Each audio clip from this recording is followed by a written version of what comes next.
Estamos ya de nuevo al aire de la Tucumana de tarde, señor Torrente. Sí, señor. Estamos en contacto con Jorge Berreta, que es vicepresidente de la Asociación de Empresarios del Transporte Automotor de Tucumán, la famosa AETAT. Muchas veces hemos hablado con él. Cada tanto surge el concepto de crisis del transporte, ¿no? O resurge. Algo que evidentemente ya lleva varios años y que no se termina de subsanar o de estabilizar. Y ahora la noticia o la novedad es que funcionarios de la Municipalidad de San Miguel de Tucumán y representantes de la ETAT discutieron alternativas para sostener el sistema de transporte público y que se reunieron y que hubo cierta tensión en la reunión. De todos modos, le vamos a preguntar a él cómo se llevó adelante este encuentro entre los funcionarios municipales y los empresarios. Bienvenido al aire de la Tucumana de tarde, Jorge. Gabriel Sanzano y León Torrente, te saludamos. Muy buenas tardes para ustedes, acá estamos. ¿Qué es lo sucedido? ¿Qué es lo nuevo en todo esto que hoy tenemos como novedad en el transporte público de Tucumán?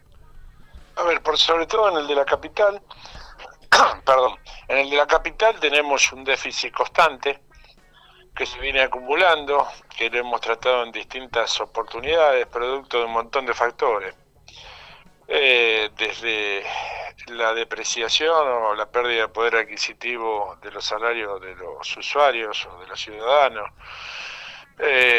hasta la falta de políticas de estado de transporte por parte del municipio, no solo de esta gestión, sino bien de gestiones anteriores. Y hoy se le suma un factor muy importante, que es el no control ante el Moto Uber o Uber Moto y las distintas aplicaciones que, si bien entendemos, y quiero que esto sea claro, quienes trabajan en estos autos o por sobre todo en estas motos no son los responsables, sino las propias plataformas, que no aportan nada ni a la provincia ni al municipio y que están trabajando en total ilegalidad. Desde octubre del año pasado a la fecha se perdió un 30% de pasajeros. Y sin embargo, a contramano o a contrapelo de esto, aumentaron los costos salariales un 32,6%, el gasoil un 22%, y estoy mencionando los dos costos más importantes. La verdad que, si bien somos privados, nosotros es una actividad totalmente regulada por los poderes concedentes, en este caso el de San Miguel de Tucumán. Y no notamos, y no vemos, y no tenemos respuesta a las inquietudes y a las necesidades. Y no solo eso, sino de algunos funcionarios afines. Lo que notamos es que la solución es denotar al empresario que ya está al borde de no poder salir a trabajar. Nosotros lo que tenemos que valorar hoy, que la secretaria de gobierno, más el fiscal de Estado, más la doctora Huanco, más el secretario de Movilidad Urbana del municipio nos han recibido, pero no recibimos o no tuvimos ante las inquietudes ninguna respuesta positiva. Acá hay un tema fundamental. Por un lado, suben los costos, para graficarlo fácilmente. Tenemos que salir del esquema de que los costos se van a dividir en base a los pasajeros o el promedio de pasajeros transportados anualmente, porque a esta altura es imposible de cobrarle un boleto lo que va a arrojar un estudio técnico de costo, y seguiríamos expulsando pasajeros. Y sin embargo, tenemos que prestar un servicio, tiene que prestar el municipio, de transporte público. Entonces le trajimos para que analicen y para como proyecto, y creemos que es la solución, el sistema que adoptó Córdoba, ¿sí? Que tiene Mendoza y que tiene Salta. Hoy en día, con la tecnología que hay, ellos pueden disponer qué frecuencia, qué ramal, qué línea, cuántos kilómetros, a cuántos minutos cada coche o cada unidad, como queramos llamarlo, y que nos paguen por kilómetro realizado, como reitero, como lo hace Córdoba hoy en día en los 400 coches que incorporó, como lo hace. ¿Por qué lo hizo Córdoba? Porque se fue un empresario que tenía 400 unidades, lo empezó a prestar el municipio y perdía muchísimo dinero. Claro. Por lo cual lo tercializó o lo privatizó, pero la exigencia fue que se le pague por kilómetro y así él aceptó. Lógicamente, una vez que está instalado esto, por supuesto que hay que mejorar el parque móvil, por supuesto que tenemos que andar a la frecuencia y hacer la cantidad de kilómetros que disponga el municipio, en este caso el poder concedente, por supuesto que tenemos que tener penalizaciones, pero por supuesto que necesitamos el rédito del trabajo justo y acorde a lo que dice la ordenanza 400/79, garantizar la ecuación económica. No tenemos respuestas positivas, o sea que en esta semana nos vamos a volver a reunir todas las líneas urbanas en la institución que nos nuclea para ver cómo o qué medidas o tomamos, resolvemos, porque esto realmente no va más. Estamos trabajando para endeudarnos, el capital ya lo hemos dilapidado.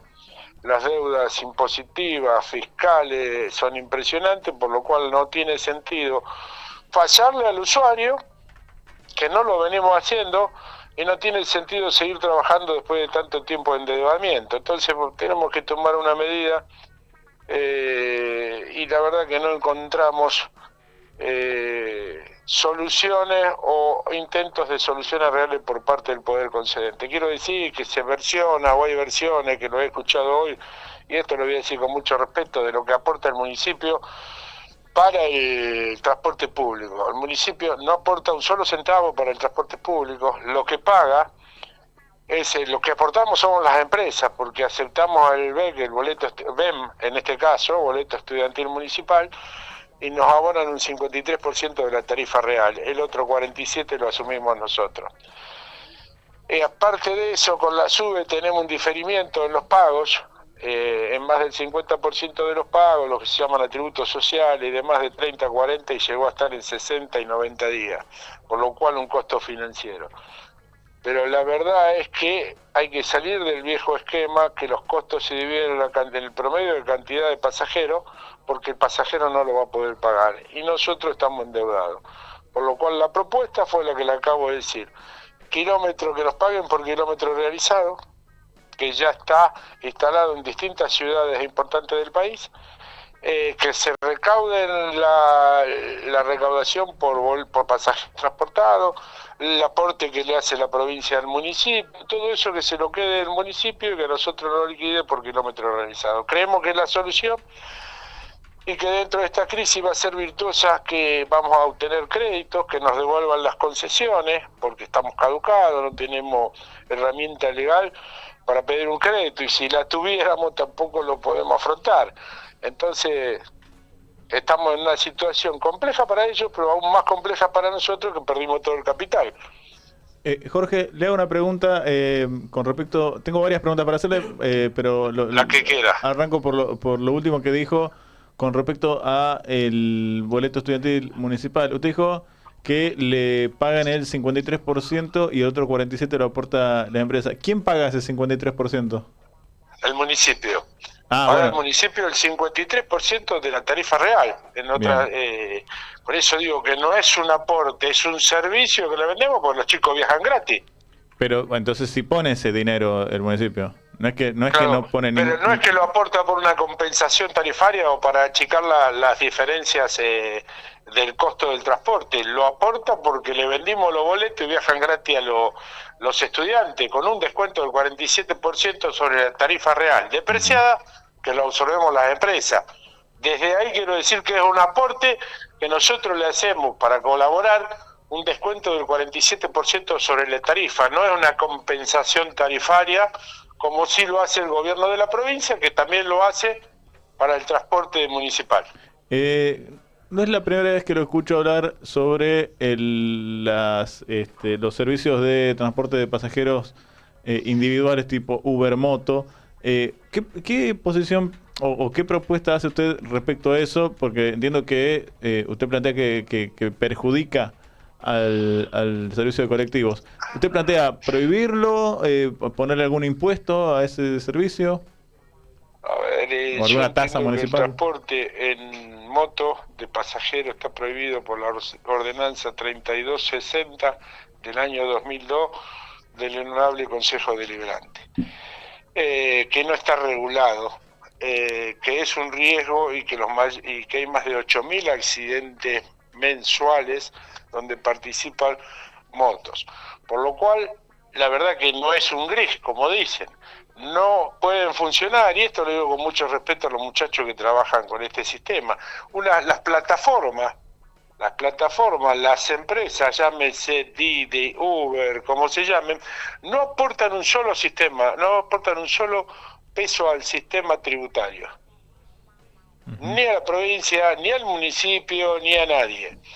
Entonces nosotros lo que decimos es, si no a nosotros nos exige el aporte y contribuciones de la seguridad social, que así corresponde, aporte y contribuciones de UTA, el impuesto del 2,5 de salud pública, ingresos brutos, tener toda la gente con un gremio presente como el de UTA y toda la gente en blanco, tenemos un sueldo remunerativo de 1.600.000, ya estoy devaluando, perdón, de 1.600.000 promedio inicial.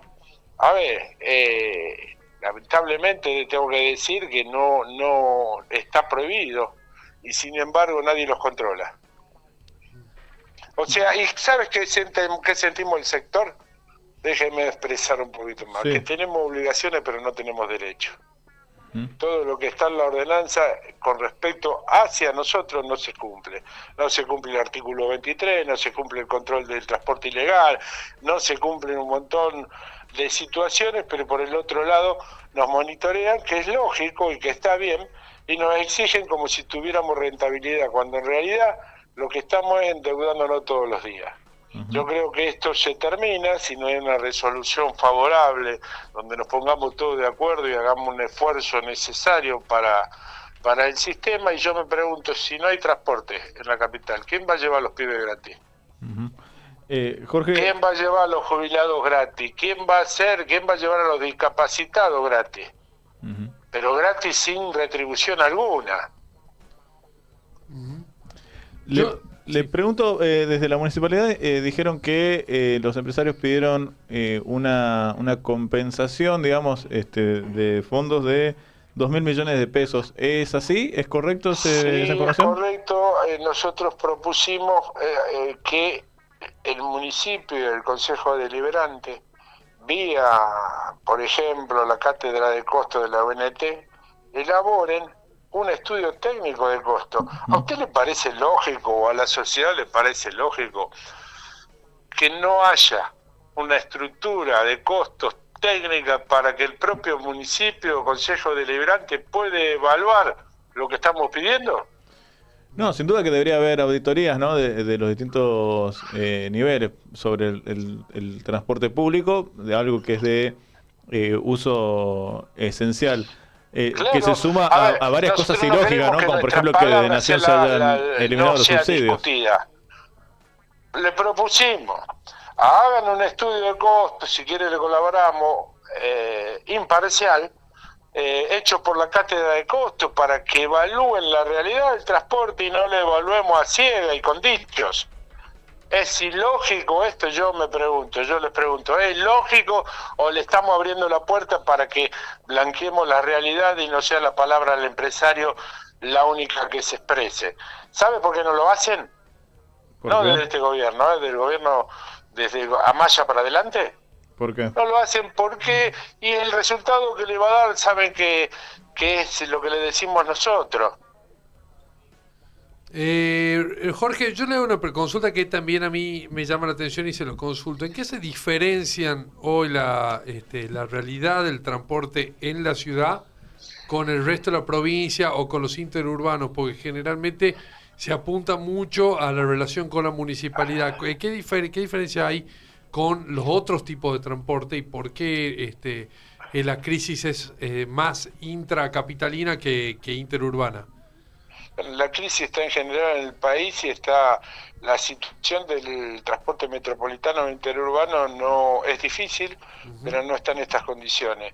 La rural también es difícil, la que salimos al interior, pero no estamos en estas condiciones caóticas. Por el otro lado, nosotros con el mismo tenor de que no está cerrando la ecuación económica, que estamos pasando un difícil momento las líneas metropolitanas.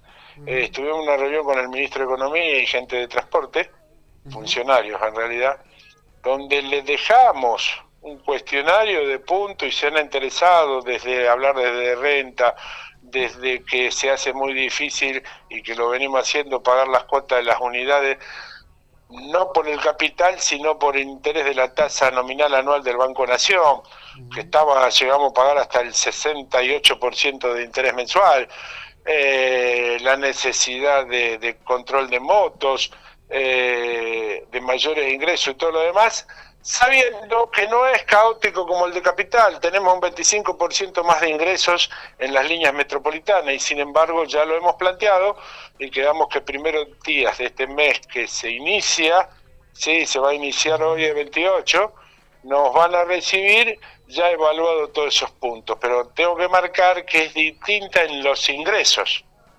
¿sí? En el área metropolitana tenemos mayores ingresos. ¿Es fácil la situación? No, pero hay mayores ingresos. Y ya hemos planteado una serie de puntos al ministro de Economía. Jorge, para cerrar, y algo que seguramente a todos los que están del otro lado les interesa, ¿habrá aumento en el precio del boleto? Entiendo que lo están planteando, es un cambio prácticamente de paradigma, pero al margen de eso, mientras tanto, ¿habrá aumento? No, nosotros no fuimos a pedir aumento al municipio, fuimos a cambiar un cambio de sistema por el bien de los usuarios y por el bien del sistema de transporte, y que después quien recaude los ingresos genuinos sea el municipio y ahí disponga si quiere regalar el boleto, si le quiere cobrar 500 pesos, si lo quiere cobrar, actualizar la tarifa o no.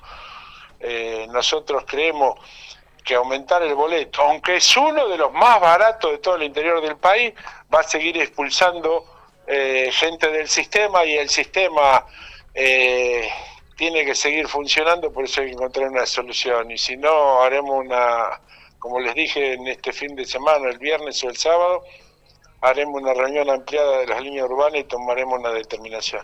Jorge, para que sea redituable el transporte para los empresarios, ¿cuánto debería valer el boleto hoy? No, bueno, porque lo que arroja es una suma sideral, por esto que dije anteriormente, que aumentaron los costos y bajaron los pasajeros, que es el divisor en este esquema de transporte que se usó siempre. Supera los 4.000 pesos, producto del transporte ilegal, producto de que la gente viaja menos, un montón de factores. Por lo cual nosotros proponemos en el área capitalina el cambio de sistema. No estamos pidiendo aumento de boleto. No creemos que sea la solución. Ahora sí, la última, Jorge, ya lo libramos. Usted había comentado al comienzo de este año que se había caído un 30% la cantidad de pasajeros. ¿Eso siguió cayendo desde el comienzo de año hasta ahora? Sí, fíjese que hoy estuvo la línea 19, para mí la línea insignia hoy en día, con una operación que hace 2 años atrás está funcionando con coches 0 kilómetros y de muy buen modelo, y se le cayó un 35, un 40% los pasajeros transportados. La cito porque lo he conversado con Maxi Villagra y con Guillermo Bisagra, porque están tan preocupados y tan sin soluciones como nosotros, y estuvieron en la reunión y es público. O sea que esto no es solo una cuestión de servicio, acá hay otros factores que inciden. Y esta es la realidad, y me tomo el atrevimiento de citar a la 19 porque para mí es una línea ejemplar. Bien, gracias Jorge por su tiempo, estaremos hablando seguramente pronto. Siempre a disposición. Bien, Jorge Berreta, vicepresidente de la ETAT, de la Asociación de Transporte Automotor, de Empresarios de Transporte Automotor en Tucumán, dándonos un panorama y contándonos un poco sobre esta reunión con funcionarios municipales. Vamos a seguramente tratar de tener en los próximos días, quizás mañana, la voz también de representantes de la municipalidad, ¿no? Sí, ojalá podamos charlar. Sí. Que nos cuenten también un poquito si se está o no evaluando esta propuesta que hace la ETAT. Y del Consejo Deliberante, porque no es la primera vez que hablamos con Jorge Berreta y no es la primera vez que nos dice que desde el sector empresario están dispuestos a que haya auditorías y que los poderes concedentes no hacen esas auditoría. Me gustaría saber por qué, si es verdad que no se hacen y por qué. Bueno. No tengo por qué no creerle a Berreta, ¿no? Pero digo, me gustaría saber también por qué, desde el lado del Consejo Deliberante de la Municipalidad, si esto es así y por qué. Bien, 8 de la noche, señor Torrente, Sí. momento de cerrar el programa del día de hoy. Volvemos mañana temprano, Sí, a claro. las 8 de la mañana con Anita Pedraza y todo el equipo en la Tucumana de mañana. Mientras tanto, que a la tarde vamos a volver a las 6 con Sí. la Tucumana de tarde. ¿Sí? Así que tenemos mañana y como todos los días, doble turno en la 95.9, en la Tucumana FM, en nuestro lugar en YouTube, siempre tratando de acompañar a los tucumanos y a todos los que nos escuchan de diferentes lugares del mundo. A veces nos llegan mensajes de lugares que suenan inverosímiles, pero que es verdad. Gente que nos escucha de cualquier lado, ¿eh? Sí, y mañana y esta semana en realidad tenemos ya el boliche medio lleno porque vamos a tener un día especial el jueves a la tarde en homenaje a los 65 años del natalicio de Diego Maradona.